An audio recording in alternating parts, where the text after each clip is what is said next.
Do you ever feel sluggish in the morning? Do you have difficulty getting up? Or sometimes as you head into your day, you get too caught up in your daily tasks to feel like you're making any real progress on the things that are important to you. I talk to a lot of people who feel like they've got no control over their life, that they're just stuck on the wheel and they're not living their life according to doing things that are important to them. The goal for this video is to come up with a blueprint to start your day with energy and focus and a plan to make this day yours. My name is Alan Olson. I am a therapist. I help people strategize their lifestyles, and I'm the creator of the 40-Day Leap Life Improvement Action Plan. And I am doing this video series on livingintentionally.me to help people understand the components of their day that are going to help them take ownership of it. This comes in three parts: the way you start your day, the way you remind yourself of how you started that day throughout the day, and the way you end the day. And this video is focusing specifically on that first part, how you start the day. So we're talking about a morning routine. Now, you already have a routine in the morning, whether you know it or not. We are creatures of habit, and we develop habits. Some of them are good, some of them not so good. But what we're going to look at doing is implementing some changes, introducing some differences in the way you run your morning and throwing a few ideas out there to be more effective, more energized, and more positive as you go. This might take changing around what you're already doing and getting up at the same time, but it might take waking up 20 to 60 minutes earlier. Now, if you say, okay, an hour, hold on, I'm not interested in this. Give me a minute to talk with you, because you can do this in a 20-minute version. You can probably do it in 15 minutes. It's up to you. But there's some things that if you do differently, you're going to have a noticeable improvement in how you feel and how productive you are through the rest of the day. Now, what percentage of improvement would it take? If I could say you would have a 20% or a 50% improvement on your satisfaction in life, or how productive you are, would you be interested in giving up 15 minutes of sleep, or perhaps going to bed 15 minutes earlier so that you don't have to give up any sleep, but you're able to start the day right? There's a free guide, depending on where you're seeing this online. There may be a link to it, or if you're on the livingintentionally.me/routines webpage, there should be a link on this page that will give you access to a free download that goes over not just the strategy that I'm laying out for all three parts of the day, but also gets into ways of customizing this and making it good for you. So this routine is designed to accomplish a few things. What I'm talking about in a morning routine is designed to address both your physical, your emotional, and your spiritual well-being. This is something that I've put together that works for me. You need to put together something that works for you, but this can be a good foundation to template that and roadmap it. The first thing I want to talk about is a waking thought. You already have a waking thought, but usually don't have an intentional one. Now, I'm addressing this a little bit more in the evening routine video, but I'll talk real quickly about it. The first thing you do when you wake up in the morning is thoughts start running through your head. A lot of the people I do therapy with, particularly people with anxiety disorders, talk about how as soon as they wake up in the morning, the anxiety starts. Something hits their brain and they start thinking about what they have to be worried about, what they have to be concerned about, what they fear. This is not a recommended waking thought. Instead, I want to be intentional about thinking about something at the beginning of the day that is a positive, motivating, encouraging part that says, hey, this is going to be a good day. And it's going to be a good day because I can make it a good day. And I'm going to feel powerful. I'm going to feel encouraged. I'm going to feel like I can make a difference. And I'm going to have an excellent day. However you want to put this together, form a thought in your mind. And as soon as you wake up, you think this thought. It pushes out all the negativity, all the anxiety. It keeps your brain from just starting up on the normal routine of, oh gosh, another day. That's waking thought. The other thing we want to accomplish by implementing this morning routine is increasing your metabolism. Think a little bit, if you know anything about cars and engines, an engine is set to an idle. It is the way your engine keeps going when you're at a stoplight or when you're in park. and it's the amount of fuel that is going into your car just to keep things running. Your metabolism is kind of like that, and the higher you set your idle, the more ready your vehicle is to hit that accelerator and to get going when you really need that power. So we want to increase the metabolism of how our body is using the energy that it has so we don't go into a sedentary state. So why do we do this? It creates more energy, it burns more calories if you're interested in doing that, but it also helps us to feel more alive as we go through the day. How does that happen? One of the key components to having a good metabolism is having energy for it. We only get that when we have quality sleep. We only get that when we have food in our bodies that we can metabolize and use for energy. We only get that when we have enough oxygen in our system. Just like a furnace or a fire needs oxygen to feed it in order to burn. Your body needs oxygen. It's why we breathe. It needs the oxygen to be able to convert what we've eaten into energy. So taking deep breaths and making sure our oxygen level is high in our blood is a real key piece to having a high metabolism. Breathing deeply and thoroughly. Also, hydration is critically important, making sure you have enough liquid in your system so that you're not dehydrated.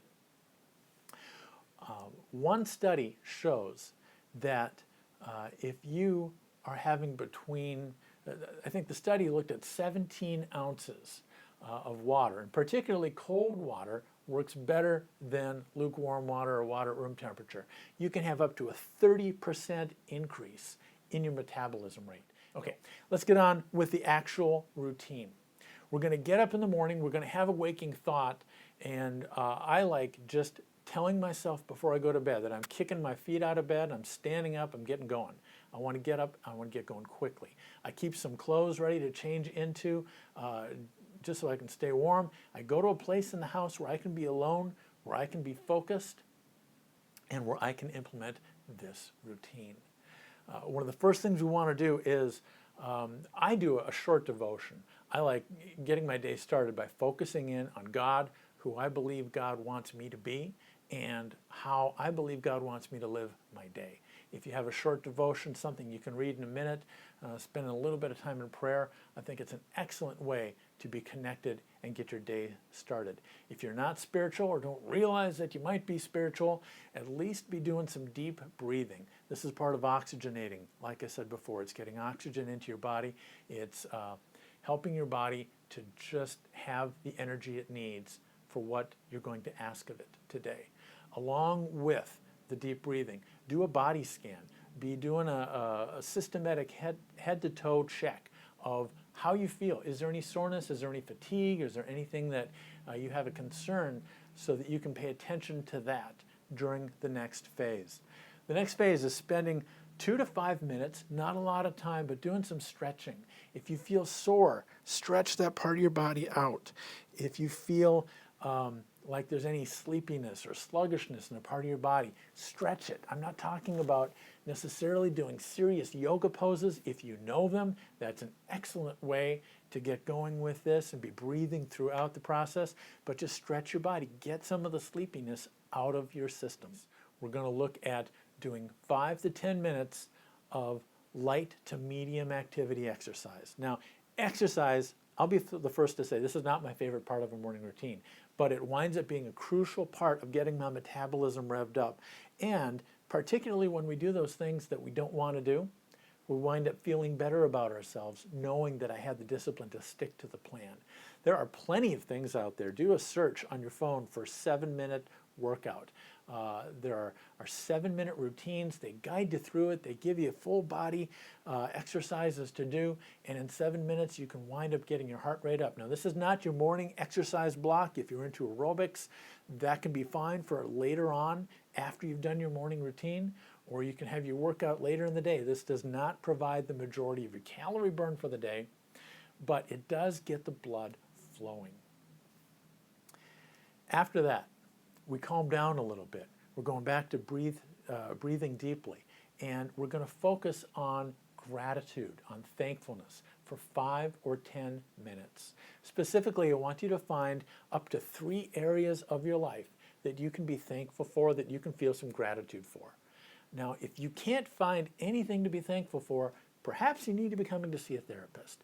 Regardless of what aches and pains, what relationship struggles, what your work situation is like, there is something in your life, there's some way of framing it so you're able to find something that you're thankful for. Now, why is it important to focus on this for up to 5 to 10 minutes? Because if you're focused on specific things that you feel good and happy and thankful about, the things you're not able to focus on are the things that you have anxiety about, the things that you're fearful about, things that you may be angry about. Do not have any room in your mind when you're being grateful. And it's really helpful as we're starting the day to get some of that negative energy out of our mind and be focusing on the fact that life isn't all that bad and there's some good parts about it. Moving forward from that, probably the most significant part of your daily plan is putting together your schedule for the day. So it's a huge part of your morning routine. How you go about it, it's going to be a little bit up to you and what works for you. How I do it is I go over the first thing, my personal mission statement. If you don't have a personal mission statement, I suggest you get one. That's probably the topic for another video, but I've got something that's worked for me for over 25 years with very little changes. It really helps me focus in on what I'm about, what I'm doing in my life, and I say it out loud on a daily basis. If you've got one, start out that way. The next thing is to come up with 1 to 3 personal objectives for the day. And by that I mean, what are the things that you want to do, what's important for you to get done for yourself. These are not the things that you have to do for other people or your responsibilities. We'll work that into the schedule, but what are you doing today to live this day for you? There's got to be something, even if you can only squeeze a few minutes in there. What are you doing to make this day significant for you? We need to identify what some productivity plans call your A1s. What are the things that absolutely have to happen today or else the wheels are just going to come off? And if you don't get these things done, it's not good. So list down what your A1s are today. If you've done a weekly planning session, sit down and go through your list for the week. What are the things that you're bringing into today? From that, you're putting together a daily schedule. We're writing down not only what has to happen, but ideally what times you're going to try to accomplish some of these things in, particularly the parts that are your personal objectives. Other things to be doing during daily planning, consider the people you're going to be meeting and interacting with. And what are you going to be doing to be not only empowering yourself to have a positive impact on them, but what can you be saying or doing that's going to impact others positively? It's important to think about what our impact is because that has so much to play in feeling valued and significant is how we're touching and reaching other people. Now, if there's time, there's some supplemental stuff that I suggest you try to work into your daily routine at least a couple times a week. It can take 10 to 15 minutes, but it can really be worthwhile to bring in some material from outside of yourself, from some other source, something that is inspiring or encouraging to you. If there are some good books that you like or books that are motivational to you, maybe books that you've read before, but maybe just sitting down and reading your highlighted parts or spending a few minutes reading a couple pages. Hop onto YouTube. Don't get distracted with all the junk that's out there, but hop onto YouTube and find some short, brief 2 to 5 minute segments by people who are inspirational to you. I find Tony Robbins, Brendan Burchard, tons of material from these people that are online that can give you some information, some meat to chew on as you continue to get ready for the day. Finally, concluding the time, whether you have time for that or not, we want to conclude your morning routine by taking some time and again, breathing deeply. Remind yourself that you need to be taking deep breaths throughout the day. Come up with a power posture, something that just exudes the confidence and boldness that you want to head out into the day. If you've got a statement that you say out loud, come up with something positive to say. This may feel kind of corny. You don't want to wake everyone else in the house and say, what is up with this person? But have something that says, I'm heading into this day with boldness and confidence, and I'm empowered to make a difference in my life and to live the life that I'm set out to live today. Say something like that, and it makes a difference in the neurons that you're firing off in your head. Following, as you're continuing to get ready, whether you're getting ready in the bathroom or having breakfast, Find some music, something that charges you up, something that puts you in the right mood for the day. And I won't talk a lot about nutrition in this video, but having some breakfast is hugely important for giving your body the fuel it needs, as I've already said. So finally, how do we keep this viable? That's why there's more videos in this series. In order to take this plan and actually do something with it, and not just feel good in the morning and then tuck it away, and then the next morning you wake up and say, oh yeah, what happened to that plan from yesterday? You got to do something to keep it viable. I want to refer you to the other videos in this series, specifically the midday video, which shows you some routines to implement throughout the course of your day to keep this stuff fresh and active, to keep you emotionally charged for it. Again, there's a free video that you can download from this page, free download that you can get a summary of what this is about and customize it for you. And if you're still watching at this point, there's something that is resonating with you. This has been a personal struggle for me to start the day right, and it can be difficult. But I'm encouraging you to make a commitment to do something from what I've suggested in the last 10 or 12 minutes. That's going to make a commitment to change how you are intentionally starting your day out. Look, every discipline requires a commitment of action until it settles into habit. And if having an improved morning routine is tugging at you, then commit to it and actually do it. You can do this. Implement at least one idea. Download the free handout. Subscribe to my channel if you're so inclined, but most importantly, make each day count. Live your life with purpose and with intention.